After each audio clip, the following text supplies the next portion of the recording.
नमस्कार। आप देख रहे हैं पत्रिका संवाद। पत्रिका संवाद के स्टूडियो में आपका स्वागत है। आज हम एक ऐसे विषय पर बात करेंगे जो भारतीयता से जुड़ा हुआ है।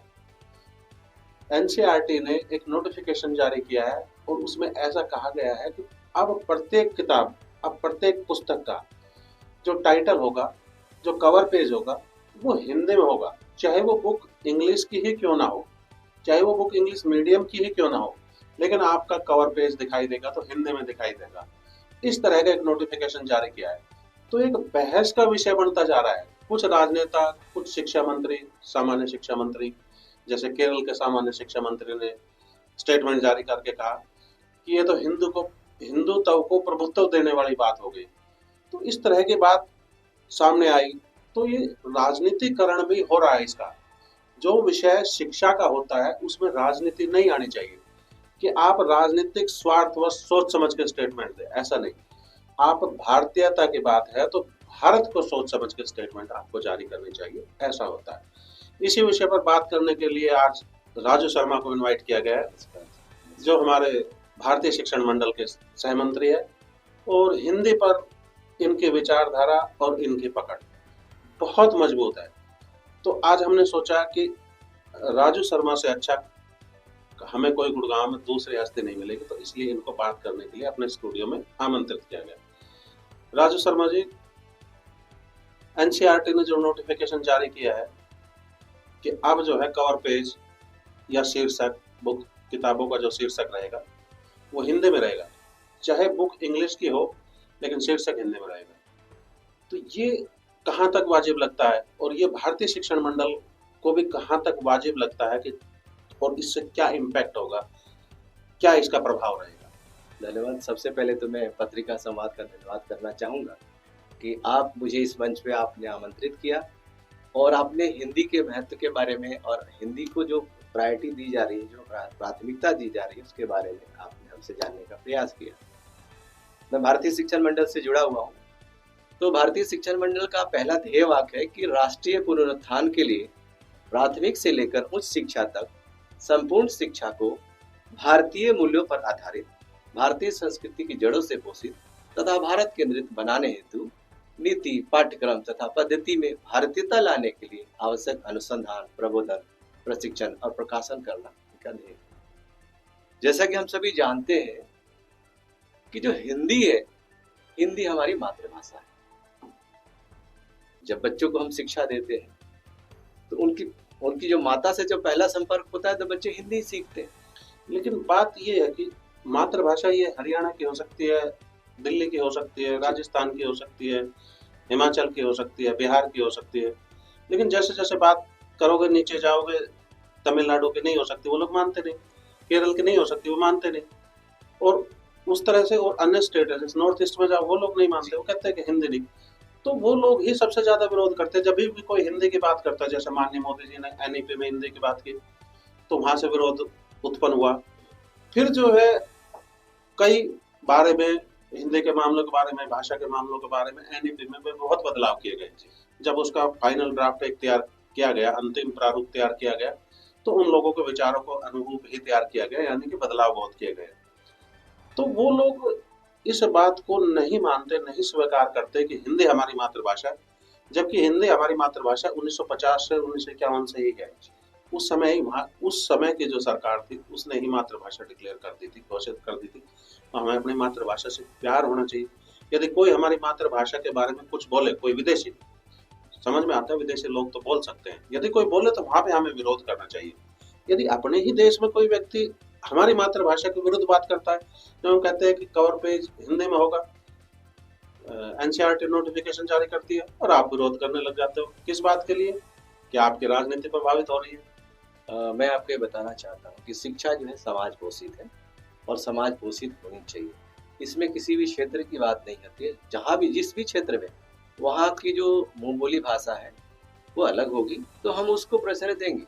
कहीं हम ऐसा नहीं कहते कि पूरे भारत में हिंदी की भाषा को प्रश्रय दिया जाना चाहिए। जो जहाँ का क्षेत्र है उनके भाषा के अनुसार हमें पुस्तक में हम नाम लिख सकते हैं। जैसे हम हिंदी की बात करते हैं, अब हमने गणित लिखते हैं, हम मैथमेटिक्स पहले लिखते थे, अगर हम गणित लिखते हैं तो उससे क्या होता है, बच्चों का एक लगाव होता है। अगर हम नॉर्थ साउथ में जाते हैं तो वहाँ के अनुसार हम उसको लिख सकते हैं। तो मुझे लगता है कि जो बच्चों के दिल के नज़दीक है, जिसके माध्यम से हम बच्चों के अंदर आत्मीय प्रभाव छोड़ सकते हैं, वो पुस्तकों का नाम उस तरह से लिखा जाना चाहिए। ये हमारा विचार है। नहीं, एनईपी में ऐसा कहा गया, तीन भाषीय फॉर्मूला कहा गया कि जब बच्चों को पढ़ाई शुरू करते हैं तो सबसे पहले वहाँ की लोकल लैंग्वेज में, जी जी, अगर कोई बंगाल में पढ़ाई कर रहा है तो बंगाली भाषा, असम में पढ़ाई कर रहा है तो असम भाषा होनी चाहिए, ऐसा एनईपी में माना। जी जी, ऐसे सरकार ने मान लिया।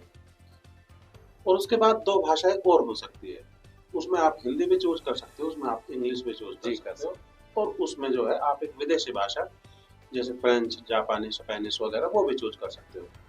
तो ये तो बात बिल्कुल ठीक है कि आप लोकल भाषा को नहीं छोड़ सकते, नहीं छोड़ेंगे, क्योंकि लोकल भाषा में जो हम चीज समझ सकते हैं और जो हम समझा सकते हैं बच्चों को, क्योंकि बच्चों की साइकोलॉजी समझते हैं। जी, बच्चों की साइकोलॉजी ये कहती है कि मैं उनके बिल्कुल देसी भाषा में, लोकल भाषा में बात करूंगा तो मेरा अपनत्व ज्यादा होगा, उसके प्रति प्यार, प्रेम, मोहब्बत ज्यादा होगी। दूसरा, यदि मैं कोई चीज समझाना चाहता हूँ तो उसको मैं डिलीवरी अच्छे से कर सकता हूँ। जब मैं किसी अपनी भाषा में बात कर रहा हूँ तो डिलीवरी अच्छे में, यदि मैं अंग्रेजी भाषा में, स्पेनिश भाषा में बात कर रहा हूँ तो मेरा अपनत्व हो नहीं सकता है दूसरों से। तो ये तो एनईपी में है भी कि लोकल भाषा का प्रमोट किया जाना चाहिए। जहाँ बात आती है हिंदी की, वहाँ विरोध करना, वो बात मेरी समझ से परे है कि वहाँ हम विरोध क्यों करते हैं। हम इंग्लिश को स्वीकार कर लेते हैं, जहाँ साउथ की बात करते हैं, वहाँ के जो स्टेट है वो इंग्लिश को स्वीकार कर लेते हैं, उनमें इंग्लिश स्वीकार करते हुए कोई हिचक नहीं है, कर लेते हैं, ठीक है इंग्लिश में पढ़ाई हो रही। जब आप इंग्लिश को स्वीकार कर लेते हैं तो हिंदी को स्वीकार करने में आपको आपत्ति क्या है? अपने देश की भाषा है, अपनी राष्ट्रीय भाषा है, अपने गौरव का प्रतीक है, तो उसको तो हमें निश्चित रूप से स्वीकार कर लेना चाहिए। लेकिन ये कुछ लोग है ऐसे, कुछ सरकारें हैं ऐसी जो नहीं कर पा रही। ये राजनीति होती है और इस राजनीति वश हमारी भाषा का जितना उद्धार होना चाहिए वो हो नहीं पाता। तो ये मुझे बड़ा अजीब लगता है। एनसीईआरटी कुछ करना चाहती है, सरकार कुछ करना चाहती है, हो नहीं पाती।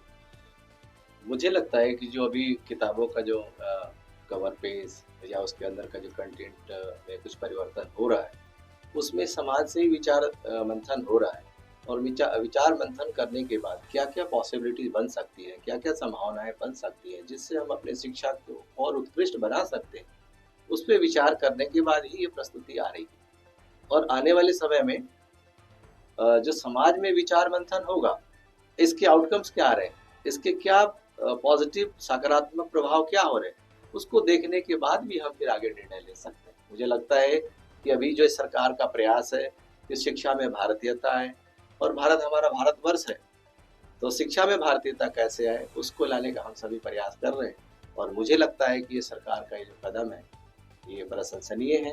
ये बात सही है कि जब समाज के बीच हम जाएंगे तो धीरे धीरे लोगों का क्या फीडबैक आ रहा है उस पर विचार करने के बाद आगे की रणनीति और तय की जाएगी।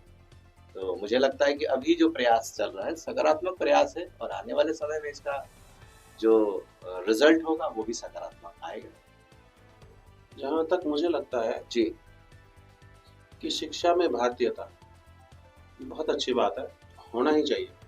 यदि आप शिक्षा की संपूर्ण डेफिनेशन की बात करें, क्योंकि हमने क्या किया, हम अंग्रेजों के गुलाम रहे, उससे पहले हम मुसलमानों के गुलाम रहे। तो जो व्यक्ति गुलाम रहता है वो निश्चित रूप से उनके दबाव में रहता है, मानसिक रूप से गुलाम हो जाता है। हाँ, तो अब तक हम, मुझे लगता है कि मानसिक रूप से स्वतंत्र हो ही नहीं पाए। तो जब अंग्रेजों के गुलाम रहे तो उन्होंने क्या कहा, या उनकी क्या सोच थी कि हम केवल उतना ही पढ़े जो हम उनका क्लरिकल काम संभाल सके, क्योंकि क्लर्क लोग अंग्रेज वहां से नहीं आएंगे नौकरी करने चाहिए, क्लर्क हमें ही रहना पड़ेगा, या उससे नीचे के पद पे हमें ही रहना पड़ेगा। क्लर्क और उससे नीचे के पद पे, ऊंचे पद पे अंग्रेज लोग आ सकते हैं। तो उनको समझ होनी चाहिए अंग्रेजों को। हमें क्या है, हमें समझ कितनी होनी चाहिए, हमें समझ होनी चाहिए जो अंग्रेज सोचते थे उनकी बात कर रहा हूँ। हमें समझ होनी चाहिए, केवल लिखना आना चाहिए, पढ़ना आना चाहिए और हिसाब लगाना आना चाहिए कि हम लेन देन का हिसाब रख सकें, केवल इतना ही आना चाहिए।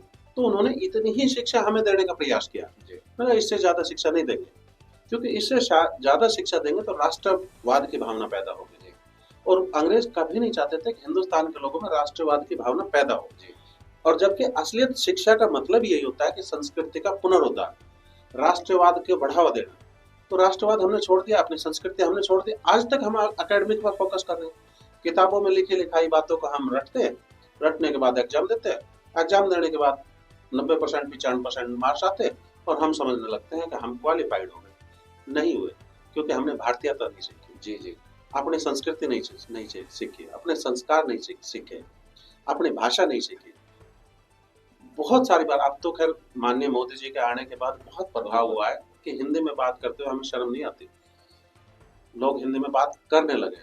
वरना जहां जाओ, एक रिसेप्शनिस्ट के पास बैठो और आप जाओ उनसे बात करो तो वो इंग्लिश में ही बात करेगी, इंग्लिश में ही उसके हमसे पूछेगी जो भी उनको पूछना है। तो इसमें एक शान का विषय समझा जाता था।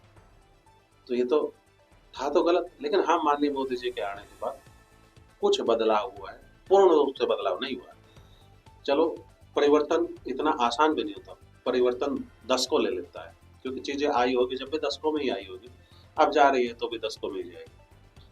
तो निश्चित रूप से कि हमें भारतीयता लानी है, और शिक्षा में हमारे शिक्षा का उद्देश्य भी यही होना जी चाहिए।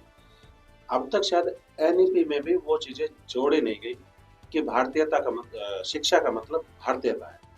शिक्षा और भारतीयता एक ही बात मानी जाए, शिक्षा और राष्ट्रवाद एक ही बात मानी जाए, शिक्षा और नैतिक मूल्य एक ही बात मानी जाए। वो चीजें आई नहीं, ना हमने नैतिक मूल्यों को अपनाया, ना हमने संस्कृति को अपनाया, ना हमने संस्कार को अपनाया, ना हमने भारतीयता को अपनाया। तो निश्चित रूप से अब भारतीयता आएगी, क्योंकि छोटे छोटे कदम उठाए जा रहे हैं, हिंदी को प्रमोट किया जा रहा है। तो हिंदी को प्रमोट किया जा रहा है तो हिंदी के प्रति हमारा एक लगाव है, एक मिशन है। तो निश्चित रूप से बात आगे बढ़ेगी। एक बात और जी अच्छा, चलो पहले इसी बात पर आपका वक्तव्य क्या मेरा होगा? मेरा मतलब ये है कि जैसा कि आपने कहा कि जब अंग्रेज आए, मैकाले आए, तो मैकाले लोगों को क्लर्क बनाने की पद्धति अपनाई। आपने ये सही कहा। उन्होंने जो हमारे अंदर, हम सभी के अंदर जो आत्मविश्वास था, उस पे कुठाराघात किया था। उन्होंने हमारे आत्मविश्वास को मिनिमाइज किया था। तो हमारा जब आत्मविश्वास खत्म हो गया, हमारी जो संस्कृति थी, जो हमारा संस्कार था, उसको उन्होंने मलिन कर दिया, उन्होंने उसको छिपा दिया। उन्होंने ये बताया कि आप लोग इंडियन का मतलब क्या है, आप लोग कुछ ऐसा कार्य नहीं कर सकते, आप लोग के अंदर वो स्टेमिना नहीं है, आप लोग के अंदर वो शक्ति नहीं है। लेकिन हमारे वेदों में, हमारे पुराणों में जो इतना ज्ञान छिपा हुआ है, तो जरूरत इस बात की है कि जो हम थे, हम वो कई बार कहते थे कि हम ना रहे, तो हमें अब पहचानने की जरूरत है। हमारे अंदर जो निहित शक्तियां हैं उसको पहचानने की जरूरत है, और फिर से भारत को विश्व गुरु बनाने का प्रयास करना चाहिए हम सबको। और उसके लिए आज की जो व्यवस्था है, जो समाज है, जागरूक हो चुका है और छोटे छोटे कदम उठा रहे हैं। जैसे पर्यावरण संरक्षण का है, कुटुंब प्रबोधन का है, सामाजिक समरसता, ये बहुत बड़ा विषय है। उसको लेके हम पुस्तकों में इस तरह के कहानी ला रहे हैं। नहीं, आप जो कवर पेज की बात कर रहे हैं, हिंदी में टाइटल की बात कर रहे हैं जी, आप उससे कितना सहमत है? आप 100% सहमत है या उससे कम या ज्यादा, कितना नहीं, कहेंगे मुझे तो आप एनसीईआरटी को कितना नंबर देना जरूर। चाहेंगे? अभी तो जो प्रयास है वो सार्थक प्रयास है। आने वाले समय में आप इसका परिणाम देखेंगे। जो जैसे हम बात करते हैं, सितार की बात करते हैं, मृदंग की बात करते हैं, ये सब हमारे वाद्य यंत्र हैं। इसके माध्यम से बच्चों का एक जुड़ाव पैदा करने का एनसीईआरटी का प्रयास है, और इस माध्यम से बच्चों को उसके संबंध में ज्ञान के स्तर को बढ़ाने का एक प्रयास है। और मुझे लगता है कि आने वाले समय में, मैं आज नहीं कहता, अभी तो ये शुरुआत हुई है, आने वाले वक्त में बहुत कुछ बदलाव होगा, और हमारे बच्चे आत्मविश्वास से लबरेज होंगे, आत्मविश्वास से भरे होंगे, और उनके अंदर कुछ नई चीजें क्रिएट करने का उनके अंदर आत्मविश्वास पैदा होगा। और मुझे ये लगता है कि हम एनसीईआरटी को अभी 100 में 100 देना पसंद करेंगे, लेकिन इसका परिणाम पूरी तरह से आने वाले समय में दिखेगा, ये मुझे पूर्ण विश्वास है। हिंदी का परिणाम तो दिखने लगा है जी। गूगल पे पहले हम सर्च करते थे इंग्लिश में, जवाब भी आता था इंग्लिश में जी। तो अगर कोई व्यक्ति इंग्लिश नहीं जानता तो गूगल का इस्तेमाल कर ही नहीं सकता, पहले की बात। आज चीजों में बदलाव हुआ है, भारतीयता आई है, हिंदी की महत्वता बढ़ी है। आज हम कुछ भी बात करते हैं गूगल से हिंदी में टाइप करते हैं, जवाब हमें हिंदी में मिल जाता है। यदि मैं इंग्लिश नहीं जानता तो फिर भी मुझे गूगल हिंदी में ही जवाब दे देता है, तो मेरा ज्ञान वहाँ से वृद्धि होने की संभावना ज़्यादा बढ़ जाती है, क्योंकि मुझे चीज़ें हिंदी में मिल जाती है। बात करते हैं एआई की। एआई से जब मैं हिंदी में बात करता हूँ, क्योंकि एआई तो बोलकर भी बात कर लेती है, तो जब मैं हिंदी में बात करता हूँ तो उसका जवाब एआई हिंदी में देती है। और हिंदी में इस कदर हिंदी में देती है कि मैं भी उतनी अच्छी हिंदी नहीं बोल सकता। मैं भारत का रहने वाला हूँ, हिंदी भाषी क्षेत्र का रहने वाला हूँ, हरियाणा का रहने वाला हूँ, गुरुग्राम का। मैं उतनी अच्छी हिंदी नहीं बोल सकता जितनी अच्छी हिंदी एआई बोलती है। तो इसका मतलब ये है कि हिंदी का महत्वता बढ़ी है, हिंदी की वैल्यू बढ़ी है। अब चारों तरफ हिंदी हिंदी हो गई है। जब हम हिंदी की बात करते हैं तो प्रत्येक चीज हिंदी में अवेलेबल हो जाती है, निश्चित रूप से। तो अब हिंदी पिछड़ी भाषा नहीं, शायद नहीं कही जाएगी, चीजें आगे बढ़ी। एक चीज और भी एनसीईआरटी ने जो कुछ दिन पहले की थी, एक नोटिफिकेशन जारी करके ये कहा था कि अब हम इंडिया के बजाय भारत लिखा करेंगे, कि जहाँ जहाँ इतिहास में या किसी पॉलिटिकल साइंस में या जहाँ भी जिस विषय में इंडिया शब्द लिखा होगा, हम उसको हटा करके उसको भारत कर देंगे। तो वहां भी कई बार विरोध देखने को मिला कि क्यों ऐसा क्यों कर दे, जबकि संविधान में तो लिखा हुआ है कि इंडिया और भारत दोनों एक ही नाम है, हम जो चाहे वो लिख सकते हैं। फिर भी एनसीईआरटी ने कहा नहीं, हम भारत ही लिखेंगे। तो वैसे कानूनी रूप से एनसीईआरटी गलत नहीं है, कानूनी रूप से ठीक है। जब इंडिया और भारत एक ही शब्द है तो हम इंडिया ही क्यों लिखे, भारत क्यों ना लिखे? क्योंकि उसमें भारतीयता झलकती है, अपनत्व झलकता है। इंडिया शब्द आया कहाँ से? क्योंकि भारत तो शुरुआत से ही है, जब से भारत बना है तब से भारत शब्द ही चलता आ रहा है। हमें पता भी नहीं कि शुरुआत से जब देश कभी बना होगा तो भारत शब्द, भारत नाम था उसका। उसके बाद अंग्रेज आए तो उन्होंने कहा कि हिंदुस्तान, क्योंकि हिंदू लोग रहते हैं यहाँ पे, तो उन्होंने कहा हिंदुस्तान। ठीक है, उन्होंने हिंदुस्तान कहा तो हम हिंदुस्तान भी कहने लगे। फिर जब अंग्रेज आए तो उन्होंने कहा कि इंडिया है। अब इंडिया उन्होंने क्यों कहा, किस तरह से कहा, उनका क्या लॉजिक था, हमें नहीं पता, लेकिन ये आया अंग्रेजी डिक्शनरी से ही है। तो हम क्यों उसको माने जब ये दूसरी भाषा का शब्द है? और जहां देश की बात आती है तो मैं अपनी भाषा का शब्द लेना इस्तेमाल ज्यादा करूँ, तो होना चाहिए। तो ऐसे इसमें आप क्या सोचते हैं कि सब जगह भारत भारत लिख देना क्या ठीक रहेगा? जैसे पीछे एक विवाद उठा था, प्रेसिडेंट ऑफ भारत ऐसा लिखा गया, जबकि आज तक लिखते आ रहे थे प्रेसिडेंट ऑफ इंडिया। तो प्रेसिडेंट ऑफ भारत लिख देना, उस पर भी बवाल उठ गया था कि प्रेसिडेंट ऑफ भारत क्यों लिखा गया, प्रेसिडेंट ऑफ इंडिया आज तक चलता आ रहा है तो भारत क्यों लिखा गया? तो भारत और इंडिया एक ही शब्द है तो भारत भी लिख सकते हैं, इंडिया ही क्यों लिखे? इसमें थोड़ा सा मेरा विचार अलग है, क्योंकि जैसे अंग्रेज जब यहाँ पे आए तो उन्होंने इस भारत को का नाम बदला, और नाम बदला उन्होंने, इस भारत का ही नाम अपने अनुसार रखा और वो इंडिया रखा। उनको वो बोलने में आसानी होगी या जो भी प्रदेश रहा होगा उस वक्त का, लेकिन उन्होंने क्या है, हमारी संस्कृति और हमारे नाम को ही बदल दिया। अगर मेरा कोई नाम है, मेरा कोई खान पान है, मेरा कोई पहनावा है, अगर उसको धीरे धीरे बदल दिया जाए तो आने वाले कई पुस्तकों के बाद ये पता ही नहीं चलेगा हमारा ओरिजिन कहाँ है। आपका नाम राजू शर्मा के बजाय अगर सेंट माइकल रख दिया जाए तो आपकी संस्कृति बदल जाएगी, तो हमारी संस्कृति बदल जाएगी। अगर मेरा नाम राजू शर्मा है, अगर किसी ने जेम्स शुरू कर दिया बोलना, तो आने वाले 20, 25, 30 सालों के बाद मुझे कोई राजू शर्मा के नाम से नहीं जानेगा, मुझे जेम्स के नाम से जानेगा। तो इसी तरह से मुझे लगता है कि जो भी आक्रांता यहाँ पे आए इस भारत में, भारतवर्ष में, उन्होंने भारत को अपना शेप देने का प्रयास किया। अब हम हरियाणा की बात करते हैं। गुड़गांव आज जो है, आज से 20 साल पहले गुड़गांव ये नहीं था। इसका अपना एक सांस्कृतिक विरासत है, यहाँ के अपना एक अलग त्योहार है, यहाँ जो रिश्ते हैं वो अलग चीज है, उसके माध्यम से हम एक दूसरे से जुड़े रहते हैं। यहाँ का पहनावा अलग है, हर स्टेट का पहनावा अलग अलग है, लेकिन अगर उसके हम पहनावे के, उसके खान पान के, उसकी संस्कृति को धीरे धीरे, आप उन लोगों को क्या कहेंगे जो भारत लिखने पर आपत्ति जता रहे हैं, कह रहे नहीं इंडिया लिखिए? उनको लगता है कि उन्हें अपनी मानसिकता में बदलाव लाना चाहिए। हम बदल रहे हैं, हम बदलेंगे। हम, वो लोग हम में से ही है, कोई विदेशी लोग जरूर नहीं, कई बार क्या है, विदेशी लोग नहीं है, वो अंग्रेज नहीं आए अंग्रेज नहीं, कि आप इंडिया मत रखिए। तो मुझे लगता है कि धीरे धीरे उनकी समझ बढ़ेगी। और हम जैसे हम भारत माता बोलते हैं, इंडिया माता नहीं बोलते, इस तरह से भारत माता का मुझे लगता है कि सभी भारतीयों का भारत माता के प्रति लगाव है। भारत माता जो हमारी धरती है, हम उसको भारत माता के नाम से जानते हैं। तो मुझे लगता है उनका भी मातृत्व बोध होता है, मातृत्व बोध होता है, ये हमारी माँ है, ये हमारी मिट्टी है। तो आने वाले वक्त में धीरे धीरे उनका भी ये मन का जो है विचार बदलेगा, और बदलना ही चाहिए, क्योंकि भारत ही ऐसा देश है जो हम भारत माता के नाम से पुकारते हैं। तो मुझे लगता है मेरे अनुसार भारत कहना सही होगा। ठीक है, तो आज का ये विचार हमारा बड़ा सार्थक रहा। राजू शर्मा ने सवालों के जवाब बड़ी बेबाकी से दिया और बहुत सोच समझ कर दिए।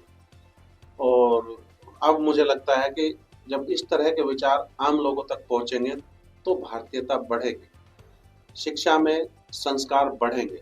तो एनसीईआरटी यदि इस तरह के कुछ और कदम भी उठाता है तो हमें उनका हमेशा स्वागत करना चाहिए, ऐसा होना चाहिए। धन्यवाद देता हूं कि आपने इस पॉडकास्ट पत्रिका संवाद में मुझे आमंत्रित किया। मुझे लगता है कि इस तरह के विचार मंथन से कुछ निकल कर आएगा और ये राष्ट्र को बहुत आगे तक ले जाएगा, और ये मेरी शुभकामना है। और आपने मुझे इस मंच पर बुलाया, आपको तहे दिल से धन्यवाद देता हूं। और कैमरामैन गोहित कौशिक जी का भी मैं धन्यवाद करता हूं कि उन्होंने इस कार्यक्रम का इतना बढ़िया से निष्पादन किया है। एक बार फिर से आपको धन्यवाद। इस विषय पर दर्शकों के क्या राय है, आपकी क्या राय है, ये कमेंट करके आप जरूर बताएं।